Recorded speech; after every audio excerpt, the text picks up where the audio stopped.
The following is a special video presentation of the Hennepin County Library.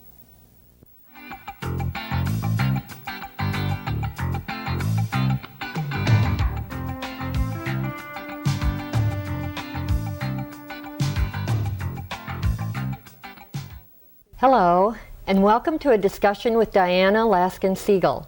My name is Jan Feistukas. I'm a specialist for the Office of Library Development and Services, and my guest today is the author of The New Ourselves Growing Older, Women Aging with Knowledge and Power, a book for women over 40.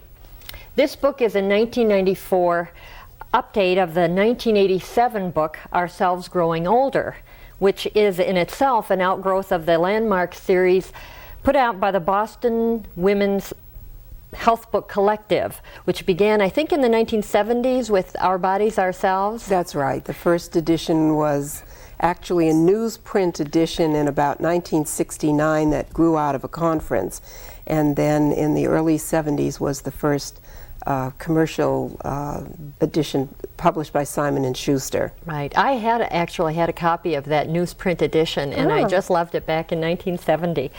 Well, welcome. And first of all, would you tell us a little bit about the Boston Women's Health Book Collective and how you became involved with it? Fine. Yes, the collective started actually with a group of women that got together at a feminist conference in Boston, focusing on health issues, and they have stayed together since 1969 with a few additions. It is you might say, a closed collective, and they're responsible for all of the editions of Our Bodies, Ourselves. But working with them have been hundreds of other women, either helping with the editions or helping with various related subjects that they've been active on. And I got involved in the middle 70s when I joined a group called the Menopause Collective. And we all wanted to know more about what was going to happen to our bodies during menopause, so we did a lot of research. We ran a lot of self-help groups, and then we worked with Paula Duress-Waters, who is co-author of Ourselves Growing Older, who is a member of the collective, to write the chapter called Women Growing Older, which was in one of the earlier editions. And Paula realized that it was rather ridiculous to be trying to squeeze the second 40 years of life into one chapter. You wouldn't presume to do that with the first 40 years. Right. So she realized that it was really the outline of a book. And so she and I got together and we presented a proposal to Simon & Schuster and was accepted. And the first edition of Ourselves Growing Older was published in 1987. What are many of the issues, or maybe I should ask you, what are the issues that have changed since 1987? I think some people would look at this and say this is only 1994. What has changed since 1987 that precipitated doing the revision at this time? Well, we very much like to encourage women, you know, to read and to get information, and you don't like to have anything on the shelf which is out of date. And so we did feel that it was 8 years later was time for a new edition. It's basically the same structure in the book and the same poems. We did change a lot of the photographs, but we did rewrite several chapters. One of the chapters that we totally rewrote was the menopause chapter.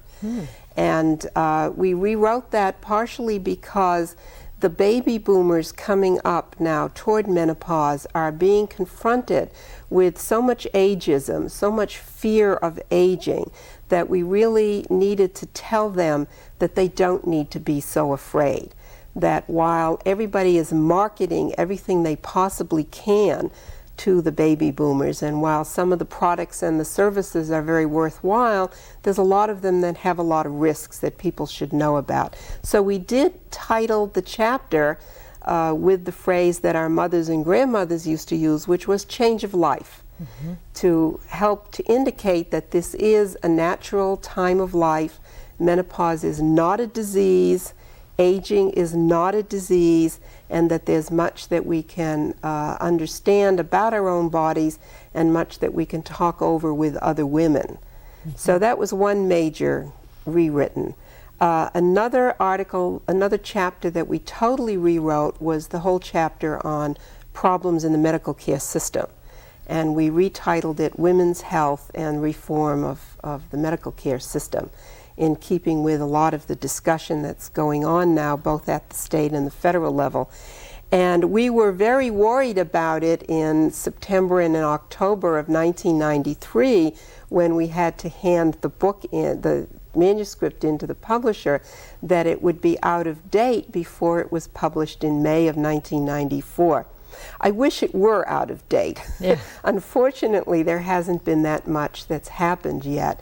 And the kinds of things that we talked about were to help women evaluate the various proposals that are being made at the state and the federal level, and also to encourage women to become active in this issue. It's terribly, terribly important that we have a voice in what is decided in Congress and at the state level.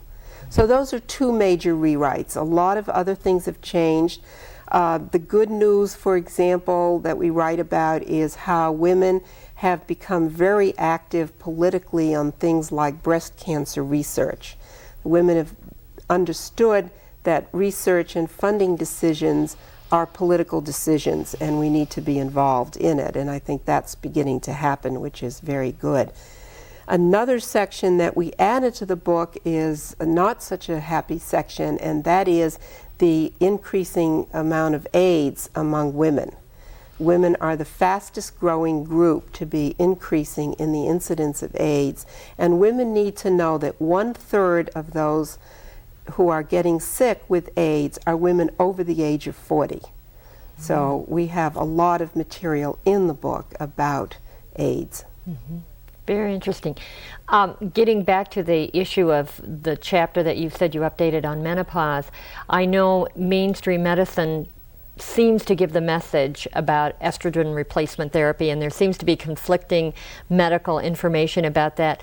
Was there, like, who decides? I mean, did you, as the authors, were you the final arbiters as to what position you would take in this book, or has there ever been a disagreement, say, within the Boston Women's Health Book Collective about an approach you're going to take to a particular medical issue where medical evidence itself may not be crystal clear on the subject? Well, I think one of the very important things is that where the evidence is not crystal clear, we want to make sure that women know that.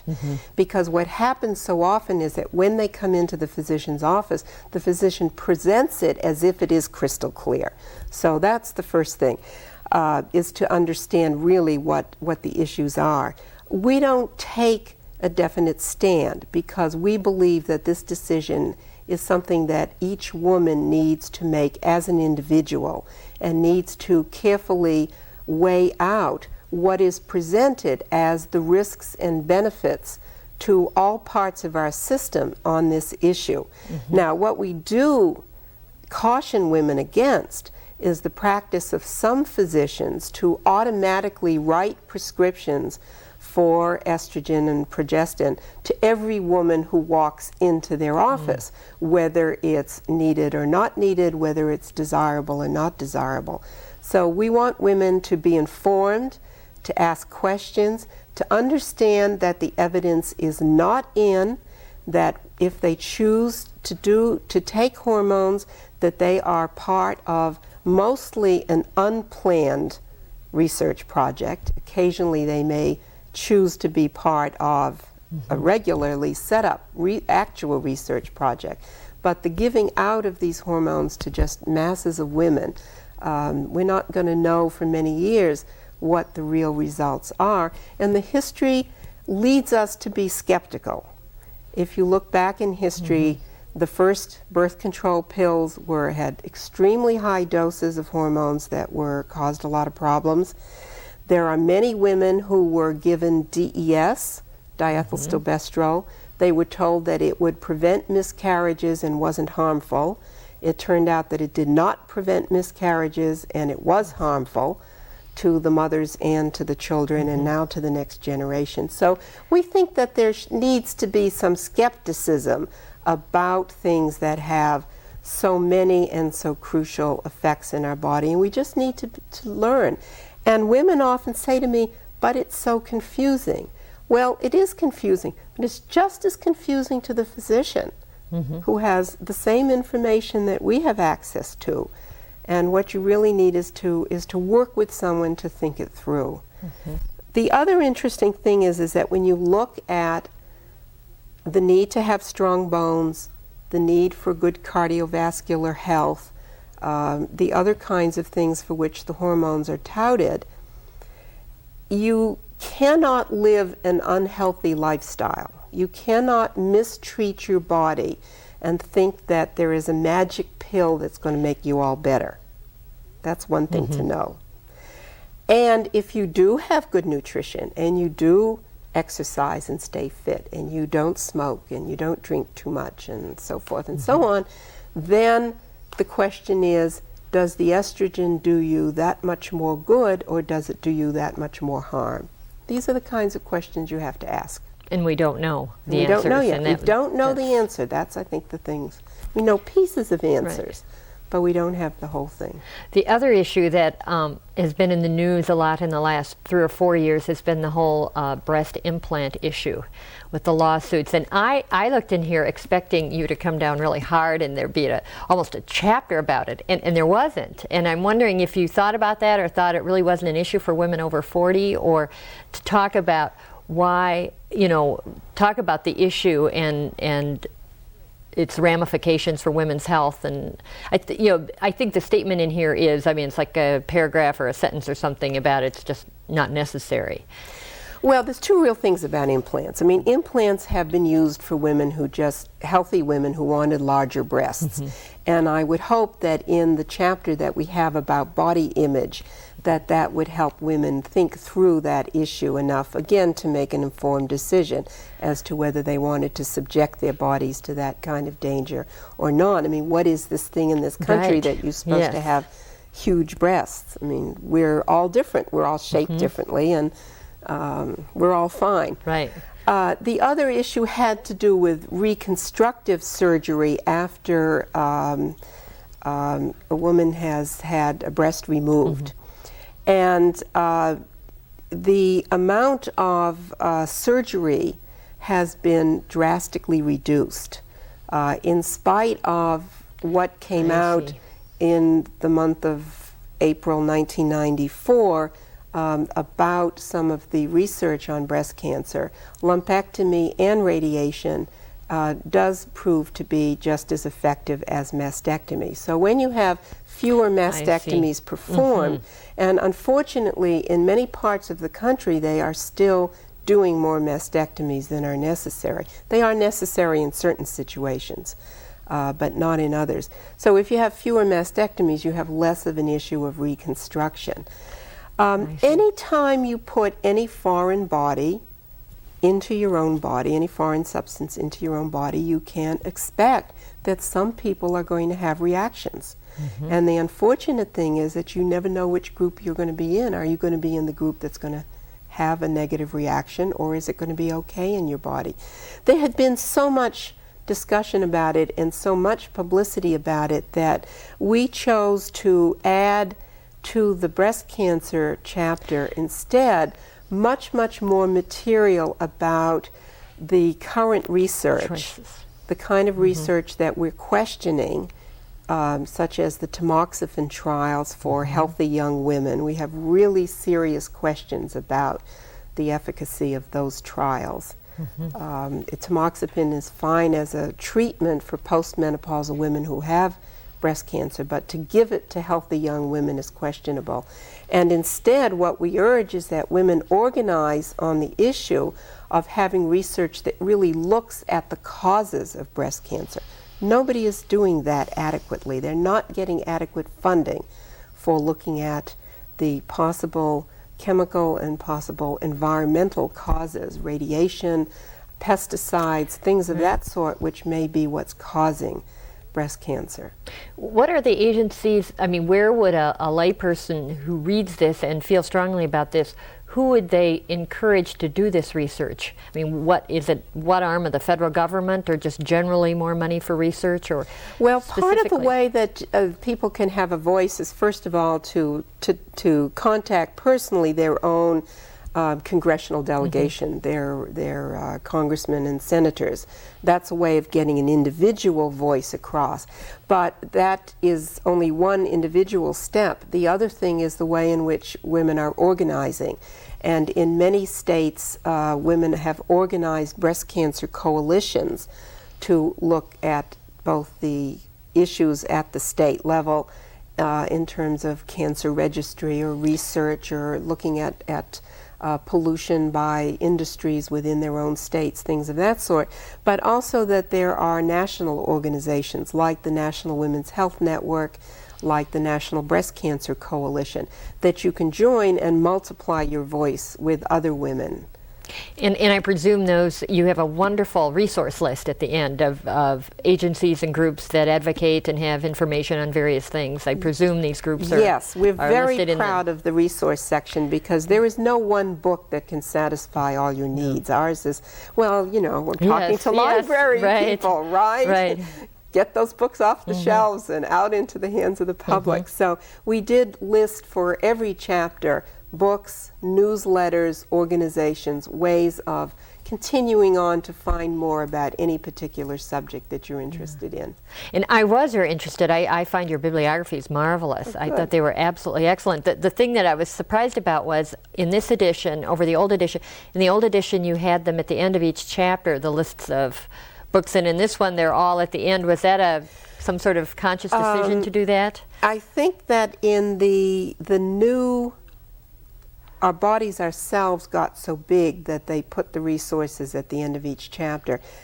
In our first edition of Ourselves Growing Older, we had the references at the end and we had the resources at the back of the book, and we were afraid that people weren't seeing them. So in this edition, at the beginning of each chapter, it tells you on what pages you can find the resources. Right. Hopefully people will turn to those. Yeah, I hope so too. They're really excellent. And to look up the references, you know, that where we attribute a particular statement to a particular piece of research, we are quite capable of understanding research. It's true that some of it is written in jargon or written with statistics, but I think, you know, the subtitle is Women Aging with Knowledge and Power, and what we've always tried to say is we are capable of understanding these things. These are not, you know, mysteries, and we need to know about our own bodies. Right, right. You mentioned the library connection.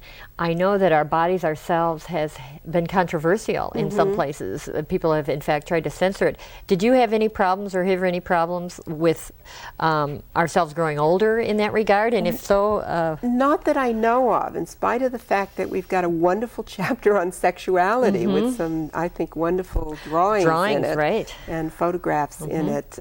We certainly want people to know, women to know, that we are sexual beings all our lives.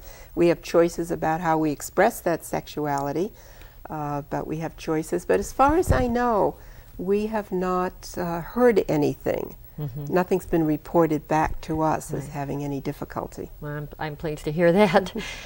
You mentioned a little bit earlier about one of the aims of this book is to give people knowledge and power, and how it will relate to the new reform of the healthcare industry in this country. Could you talk a little bit more about how you see the reforms that are being proposed, how women will benefit, or what would benefit women the most? Well, I think that some of the things that we're in favor of certainly are universal coverage, that everybody should have coverage. Middle-aged women, for example, have real problems in getting coverage. There's 4 to 6 million middle-aged women who have no health insurance. And you know what it's like these days to try to survive without it. And so it really is very important to have universal coverage and a decent benefit package that suits people's needs. But I think sometimes women stop at that. They think, oh, the issue is, will Pap tests be covered? Will mammography be covered? And those are crucial issues. But I think that we need to go far beyond that, that even with universal coverage and even with a decent benefit package that includes mental health coverage and includes long-term care coverage, that still doesn't solve all the problems. you have to have coverage, but you have to have the services out there accessible. And that still means public health issues. That still means some kind of a health planning mechanism. That still means that we have physicians who are not knowledgeable about women's health and are not knowledgeable about aging. So we have to do something about providing more primary care physicians who understand women's bodies and who understand aging. They're not taught anything about aging in medical schools, generally not required. There's usually some sort of a short elective course, but not enough. And the population is aging, and we need to know how to be taken care of. So there's a number of other issues. What we try to lay out are some of the things by which any of the plans can be assessed, and you can again make your decisions on that. We personally, and we state this quite up front, we put it in a separate box, the three authors of that particular chapter wanted everybody to know what our bias is, because there's no such thing as a writer who's completely objective. Everybody has a subjective point of view, and we thought we'd better be upfront about it. So we are in favor of a single payer system as being the best way to save money. So we just really like Senator Wellstone's proposal. We're happy to be in Minnesota so do many to tout that. Minnesotans. I was surprised also at at the comments in the book about HMOs, because Minnesota has some of the largest and most successful HMOs. I think one of the oldest in the country, next to the Kaiser in California. And one of the benefits of those is the education they do of their members. You know, it's more than you go to your doctor when you're not well. Right. That your doctor has an interest in your having knowledge, and they hold classes and they encourage people, and it's educating their members to, I mean, it's in their best interest to keep you healthy. Yes, it is, and some of them do a very, very good job at that. Others don't. I think that the quality of HMOs varies, and that again, the HMOs sometimes have mechanisms by which consumers can have a voice in how the HMO is run. And again, I think it's very important for women to get on those advisory committees and take part in it. Other HMOs have done less well with the prevention and with the education, and have functioned more as gatekeepers to try to just keep costs down. So again, you cannot make a blanket statement about HMOs. The good things about them are when physicians are on salaries, so that medical decisions are not made on the basis of what benefits a physician's pocketbook. Right. It's good if they don't have too big a caseload. Some of the physicians in the HMOs are now being, in order to cut costs, they're reducing staff and giving them too large a patient population. So again, HMOs are, I like the single record keeping system so that every physician knows all the medications you're on. You know, there's a lot of marvelous things about HMOs, but there are also things that one has to be careful about. Look at, right. One of the other things I appreciated, the message that came through to me loud and clear, was you're talking about the medical establishment is geared toward acute problems, and what, as we age, we face more chronic conditions. It's not like, for many of us, it won't be one big thing. It'll just be a series of small things that just keep going.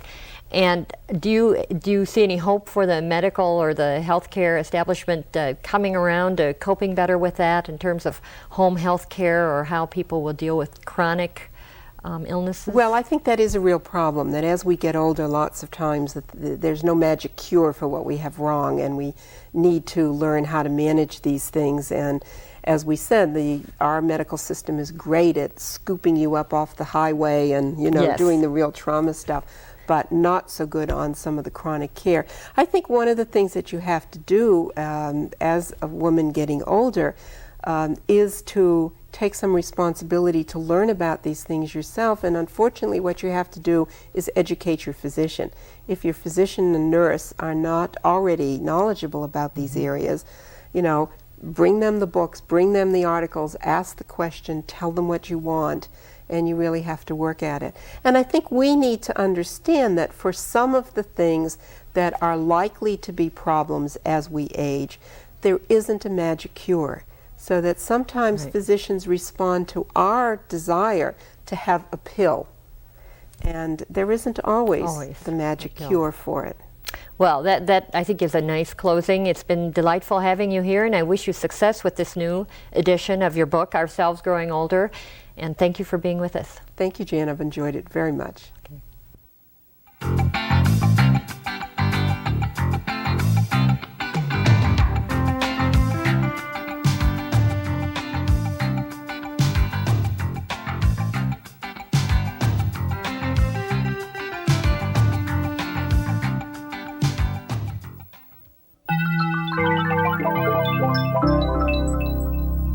A presentation of the Hennepin County Library.